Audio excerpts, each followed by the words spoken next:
Ring theory का complete course हम study कर रहे हैं। आज हम ZN के बारे में मज़ीद डिस्कशन करेंगे। जो इसमें इम्पोर्टेंट थिंग्स हैं या इम्पोर्टेंट रिमार्क्स हैं इसके, वो देख लेते हैं। तो प्रीवियस वीडियो के अंदर हमने ZN के सब रिंग कैसे बनाए जाते हैं वो देखा था। उसका लिंक मैं आई टैब पे दे रहा हूँ, पहले वो वीडियो लाजमी देख लें, बड़ी इन्फॉर्मेटिव वीडियो है। थोड़ी सी रिवीजन यहाँ पर दे रहा हूँ कि ZN का जो सेट है उसको हम कैसे लिखते हैं, 0 1 2 up to so on n-1। और अब ZN वाला जो सेट है ये किस पे डिपेंड कर रहा है, n पे। जितनी हम n की वैल्यू लेंगे उसी हिसाब से इस सेट के सब रिंग बनेंगे। जनरल सब रिंग का कोई कंसेप्ट होना चाहिए। तो फिर हम ये कहते हैं कि इस सेट के अंदर से आपको ये एलिमेंट लें, सपोज 2 ले लिया, और 2 को पूरे ZN से, पूरे सेट से मल्टीप्लाई कर दें। जैसे हम Z में सब रिंग बनाते थे, वो भी प्रीवियस वीडियो में मैंने समझाया हुआ, Z में कैसे बनाने, उसी मेथड से ZN में भी समझाया था। तो इस ZN के अंदर से हम कोई सपोज एक एलिमेंट लेते हैं M। ओके, तो M हमने कहाँ से लिया, ZN से, और इस M को फिर क्या करना, इसी सारे ZN सेट से मल्टीप्लाई कर देना। तो M मल्टीप्लाई किससे कर देना, पूरे सेट ZN से। इसका क्या मीनिंग है कि M इस पूरे सेट के एलिमेंट्स के साथ मल्टीप्लाई हो जाएगा। तो अब यहाँ पर हम लिख सकते हैं कि M ZN जो नया सेट आएगा वो सब रिंग होगा ZN का। इसकी एक स्पेसिफिक एग्जांपल भी हमने की थी, Z6 से हमारे पास एक सेट था, उसमें किस तरह के एलिमेंट होते हैं, 0 1 2 3 4 और 5। अब इसके हमने सब रिंग कैसे बनाए थे, हमने पहले 0 को Z6 से मल्टीप्लाई किया, फिर 1 को किया Z6 से, फिर 2 को Z6 से मल्टीप्लाई किया, फिर 3 को, फिर 4 को, और फिर एंड पे 5 को भी Z6 से मल्टीप्लाई किया था। और इन सब के हमने आंसर निकाले थे। ओके, तो इसमें जब हमने 1 को Z6 से मल्टीप्लाई किया था तो इधर ये वाला पूरा सेट आ गया था, यानी Z6 ही आ गया था। और जब 5 को Z6 से मल्टीप्लाई किया था तो इधर भी ये वाला सेट पूरा आ गया था, यानी Z6 आ गया था। तो 1 और 5 से एक जैसे इधर सेट आ रहे हैं, यानी ये सब रिंग बनने हैं ना सारे, तो ये एक जैसे सब रिंग आ रहे थे। इसी तरह 2 और 4 से एक जैसे सब रिंग कौन से आए थे, 0 2 और 4, और इधर भी क्या आया था, 0 2 और 4, ये भी दोनों सेम थे। ओके, और 3 के साथ हमारा क्या आया था, 0 और 3, और 0 के साथ सिंपल 0 आता है, बिकॉज 0 को सबसे मल्टीप्लाई करेंगे तो 0 ही आएगा। तो ये हमारे सब रिंग आए थे। प्रीवियस वीडियो में हम डिटेल से इसको देखा था हमने। अब इसमें देखें कि जब हम इन सारे एलिमेंट को Z6 से मल्टीप्लाई करेंगे तो वो एक लंबा प्रोसीजर है। फिर मैंने आपको बताया था कि इनमें से ये आपने सारे लिखे ना, 0 भी 1 भी 2 भी 3 भी 4 भी 5 भी, सब को Z6 से मल्टीप्लाई किया। तो इनमें से सिर्फ आपने वो ले लेने हैं जो इस 6 को डिवाइड कर रहे हों, मतलब इस 6 के आपने डिवाइज़र ढूंढने हैं। तो Z6 के अगर आपने सब रिंग बनाने हैं तो आप क्या करेंगे, 6 के डिवाइज़र ढूंढेंगे, डिवाइज़र्स ऑफ 6। तो 6 के डिवाइज़र कौन कौन से हैं, सबसे पहले तो 0 हर एलिमेंट को डिवाइड कर देता होता है, और 1, ये 2 डिवाइज़र हो गए 6 के। उसके बाद 6 के डिवाइज़र में 2 भी आता है, 6 के डिवाइज़र में 3 भी आता है। तो ये 6 के 4 डिवाइज़र हैं, और ये चारों के चारों किसको डिवाइड करते हैं, 6 को। तो मतलब अब 0 1 2 और 3, बाकी जो रह गया इसमें क्या क्या रह गया, 4 और 5। 4 और जो 5 थे ना, 4 किस जैसा सब रिंग बना रहा था, 2 जैसा, और 5 किस जैसा बना रहा था, 1 जैसा। तो ये सब रिंग सेम थे, इस वजह से 4 और 5 की हमें ज़रूरत नहीं होती। तो हम क्या करते हैं, डिवाइज़र इस 6 के ढूंढ लेते हैं और उनको इस Z6 से मल्टीप्लाई कर देते हैं। यानी फिर हमें एक तो ये सेट बनाने की ज़रूरत नहीं पड़ेगी, 5 वाला, और एक 4 वाला। तो बाकी सारे क्या आ जाएंगे, इसके Z6 के सब रिंग आ जाएंगे। इसी तरह Z12 के सपोज हमने बनाने हैं सब रिंग, तो Z12 के सब रिंग बनाने के लिए क्या करेंगे, हम डिवाइज़र्स ऑफ 12 ढूंढेंगे। तो सबसे पहले 0 फिर 1, 12 की आप प्राइम फैक्टराइजेशन कर लें, सबको आती है। तो इसमें 2 भी आ जाएगा, 2 को 2 से मल्टीप्लाई करेंगे 4 भी आ जाएगा, 3 भी आ जाएगा, 3 को 2 से मल्टीप्लाई करेंगे 6 भी आ जाएगा। ओके, तो ये डिवाइज़र हैं। 12 अपने आप को डिवाइड करता है, वो भी लिख सकते हैं, बट उसकी जगह पे 0 है। यहाँ पर एक बात नोट कर लें, मैंने ये लिखा है, पहले मैंने कहा था कि 0 डिवाइड करता है 6 को, लेकिन 6 को जब 0 से डिवाइड करेंगे तो 0 को जिससे मल्टीप्लाई कर लें इधर 0 ही आना है, तो मतलब ये डिवाइड नहीं कर रहा है, इधर कोई रिमाइंडर 6 ही आपका आएगा। तो 0 किसी भी एलिमेंट को डिवाइड नहीं कर सकता, मतलब इन्फिनिटी आंसर देता है। तो फिर हम क्या करते हैं, इस 0 से हमें एक 0 सब रिंग ढूंढना होता है। तो इस 0 की जगह पर हम क्या करते हैं, 6 का एक डिवाइज़र है 6 इटसेल्फ, देखें 6 को 6 से डिवाइड करेंगे तो आपके पास रिमाइंडर 0 आ गया, मतलब टोटल डिवीज़न हो गई है। तो यहाँ पे 6 ले लेते हैं। जब 6 को Z6 में सेट किस तरह के एलिमेंट हैं, 0 1 2 3 4 5, जब 6 को इन सब से मल्टीप्लाई करेंगे तो ये सारे के सारे क्या बन जाएंगे, 6 के मल्टीपल्स बन जाएंगे। यानी ये बन जाएगा 0 6 Z6 करना है ना हमने, 6 से मल्टीप्लाई करना है, फिर आ गया 6 12, उसके बाद 18 24 और 30। तो ये सारे 6 के टेबल के एलिमेंट आ गए। तो जब हम इनको 6 पे डिवाइड करेंगे, 6 है ना मॉडुलो, तो सारों ने आंसर क्या देना है, इसने भी 0 आंसर देना है, इसने भी 0 आंसर देना है, पूरे पूरे डिवाइड हो जाएंगे ये 6 पर। तो इसका मतलब इस 6 के साथ भी वही सब रिंग बनेगा जो 0 के साथ बनना है। ओके, तो फिर हम 0 को हटा सकते हैं, because 0 is not a divisor of 6। इसी तरह डिवाइज़र ऑफ 12 में हम 0 को हटा के 12 अपना इटसेल्फ का डिवाइज़र है, तो इसकी जगह पे हम क्या लिख सकते हैं, 12। अब इन सब से आप क्या बनाएंगे, इसके सब रिंग बनाएंगे। तो Z12 में क्या क्या एलिमेंट्स हैं, 0 1 2 अप टू सो ऑन 11। तो पहले आप जब 1 से मल्टीप्लाई करेंगे Z12 को, तो ये Z12 भी आ जाएगा ना, 1 से सबको मल्टीप्लाई करेंगे तो ये ऐसे ही आ जाएंगे, Z12 भी आ जाएगा। उसके बाद 12 से जब मल्टीप्लाई करेंगे Z12 को, ये देखें ये दोनों सेम आ गया, समझ लें इससे 0 बनना है।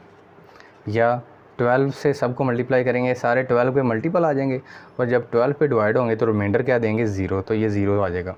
उसके बाद 2 को Z12 से मल्टीप्लाई करेंगे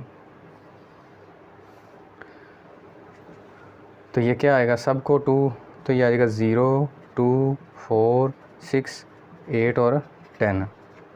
2 के बाद 4 से Z12 को मल्टीप्लाई करेंगे तो ये क्या आ जाएगा, 0 4 8। अब यहाँ पर जगह नहीं है तो इधर करके लिखते हैं, इधर लिख लेते हैं जी। 4 के बाद क्या है, 3 पहले लिख लें बाद में लिख लें, कोई इशू नहीं है। 3 Z12, तो इसमें क्या आएगा, 0 3 6 9, उसके बाद 12 नहीं आएगा इसमें। 3 के बाद क्या आ गया, 6 Z12, तो इसमें क्या आएगा, 0 और 6। तो ये सारे के सारे क्या हैं, सब रिंग हैं किसके, Z12 के।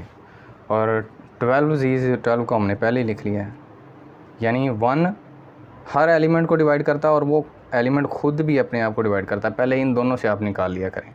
तो ये दोनों आपके क्या हैं, ट्रिवियल सब रिंग्स।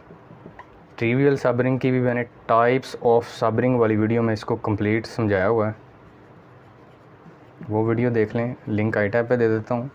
ये आपका ट्रिवियल सब रिंग है, और बाकी जो सब रिंग हैं ये वाले, ये और ये आपके नॉन ट्रिवियल सब रिंग हैं। इनको इम्प्रॉपर सब रिंग कहते हैं और इनको सबको प्रॉपर कहते हैं। ओके जी, तो ये था ZN के अंदर सब रिंग फाइंड करने की शॉर्ट ट्रिक। मतलब क्या कि आपके पास n की जगह पे जो भी नंबर आ जाए उसके आप डिवाइज़र फाइंड करें। डिवाइज़र फाइंड करने के बाद उन सब को इस Z12 पूरे सेट से मल्टीप्लाई कर दें, तो आपके पास क्या आ जाएंगे, इस Z12 के सब रिंग आ जाएंगे। अब यहाँ पर एक बड़ा इंटरेस्टिंग क्वेश्चन है जो पेपर्स में अक्सर पूछा जाता है। Z12 एक छोटा सेट है, सपोज़ इसकी जगह पे Z54 आ जाए या Z1024 आ जाए, तो इसके हम सब रिंग फाइंड कर तो सकते हैं, लेकिन वो काफ़ी टाइम कंज्यूमिंग काम है। तो उसमें फिर क्वेश्चन क्या आता है कि फाइंड नंबर ऑफ़ सब रिंग्स, यानी ये कितने सब रिंग है, 1 2 3 4 5 6 सब रिंग बने इसमें, और Z6 में कितने बने थे, 1 2 3 4 बने थे। तो Z54 में कितने सब रिंग बनेंगे, Z1024 में कितने सब रिंग बनेंगे। यानी क्वेश्चन क्या आता है, फाइंड द नंबर ऑफ सब रिंग्स इन Z1024। ये सपोज क्वेश्चन आ गया, मतलब इसमें कितने सब रिंग बनेंगे। ये नहीं कहा गया कि इसके अंदर सारे सब रिंग बना के दिखाएं, जैसे मैंने ये बनाए हैं या ये बनाए हैं, इस तरह नहीं कहा गया। ये कहा गया है कि इसमें कितने बन सकते हैं, उनकी तादाद फाइंड करें। तो उसके लिए एक फार्मूला है, वो अभी देख लेते हैं। अब क्वेश्चन ये है कि फाइंड द नंबर ऑफ़ सब रिंग, Z54 के नंबर ऑफ़ सब रिंग फाइंड करें। तो क्या करना है, हमने ये वाला जो n की जगह पे लिखा हुआ ना 54, इसके हमने प्राइम फैक्टराइजेशन करनी है। ये इसकी प्राइम फैक्टराइजेशन आ गई। अब इसको इधर लिख लेते हैं। 54 की प्राइम फैक्टराइजेशन क्या आई, 2 × 3 × 3 × 3। तो इसको हम ऐसे भी लिख सकते हैं, 2 × 3 की पावर 3। अब इसमें देखें, दो प्राइम फैक्टर आए हैं इसके, एक प्राइम फैक्टर आया 2 और एक प्राइम फैक्टर आया 3। जो डिस्टिंक्ट प्राइम फैक्टर होंगे ना 2 और 3, इनके ऊपर पावर जो होगी, 2 के ऊपर पावर कुछ नहीं है तो हम 1 लिख सकते हैं। 3 के ऊपर पावर कितनी है, 3। तो यहाँ पर आप लिखेंगे नंबर ऑफ सब रिंग्स इन Z54, और क्या करेंगे, इसमें भी 1 ऐड कर देना है और इसमें भी 1 ऐड कर देना है, और फिर दोनों को मल्टीप्लाई कर देना है। यानी ये वाला 1 है, इसमें 1 और ऐड कर देना है, और ये वाला 3 है, इसमें भी 1 और ऐड कर देना है, और इनको दोनों को क्या कर देना है, मल्टीप्लाई। तो ये क्या आ जाएगा, 1 और 1 2 और 3 और 1 4 और 4 2s आर 8। यानी Z54 के अंदर कितने सब रिंग बनेंगे, 8। अब इसको देखते हैं, इसकी प्राइम फैक्टराइजेशन कर देते हैं। तो यहाँ पे हम लिखेंगे नंबर ऑफ सब रिंग्स इन Z1024। तो उसमें क्या आया, 2 की पावर 10 आई है। तो आप देखें 2 की पावर 10 को हम कैसे लिखेंगे, इसमें सिर्फ एक ही डिस्टिंक्ट प्राइम फैक्टर है, तो इसकी पावर जो है 10, इसमें एक ऐड कर देंगे। इसको मल्टीप्लाई किसी से करना नहीं, बिकॉज इसमें इस 3 की तरह का कोई और नहीं आया। तो ये कितने इसमें बनेंगे, टोटल 11 सब रिंग्स बनेंगे। अब यहाँ पर पीछे हमने Z6 और Z12 किया था, उसको चेक करके देखते हैं। उसमें Z6 में कितने सब रिंग बने थे, 4, और Z12 में कितने सब रिंग बने थे, 6 सब रिंग बने थे। पहले Z12 में चेक कर लेते हैं। तो इसमें हमने क्या करना है, 12 की प्राइम फैक्टराइजेशन करनी है। 2 6 आर 12, 2 3 आर 6 और 3 1 आर 3।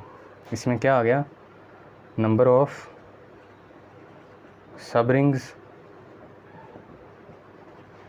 In Z12। तो इसमें क्या आएगा,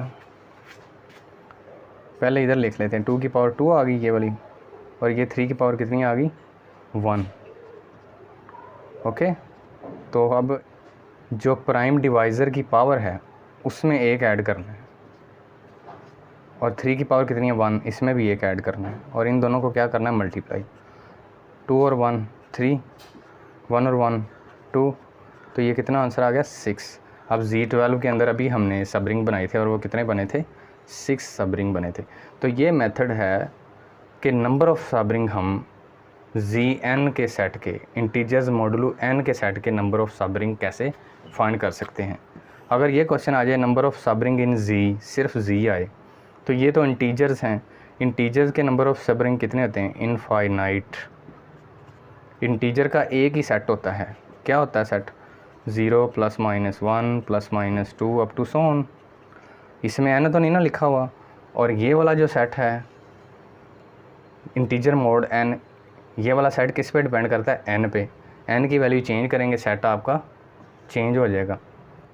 Zn के सब रिंग के रिलेटेड एक रिमार्क है, बड़ा इंपॉर्टेंट रिमार्क है।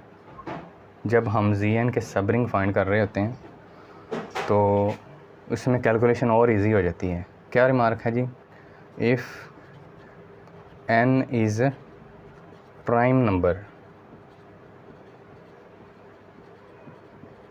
इन Zn आपके पास इंटीजर मॉडुलो का एक रिंग है, उसमें जब n प्राइम नंबर हो, जैसे Z7 हो, Z2 हो, Z3 हो, Z5 हो, यानी प्राइम नंबर के सेट जो होता है 2, 3, 5, 7, 11, 13, 17, 19 अप टू सोन, इन सब में से भी यहाँ पर कोई आ जाए n की जगह पर, यहाँ पर कोई प्राइम नंबर आ जाए, तो फिर क्या होगा, if n is prime number in Zn then Zn has only trivial subrings। ये वाला n प्राइम नंबर आ गया तो Zn के पास फिर ट्रिवियल सबरिंग होंगे। इस स्टेटमेंट को हम ऐसे भी लिख सकते हैं, इफ़ r करके लिखते हैं इसको, if n is prime number then Zn has only 2 subrings। अगर n प्राइम नंबर होगा और तो फिर क्या होगा, Zn के सिर्फ 2 सबरिंग होंगे। कौन कौन से, एक 0 और एक Zn खुद होगा। अब इसकी एग्जांपल करके देख लेते हैं। सपोज़ हम करते हैं Z7, तो Z7 में किस तरह का सेट है, 0, 1, 2, 3, 4, 5 और 6। अब हमने क्या करना होता है इसके सब रिंग बनाने के लिए।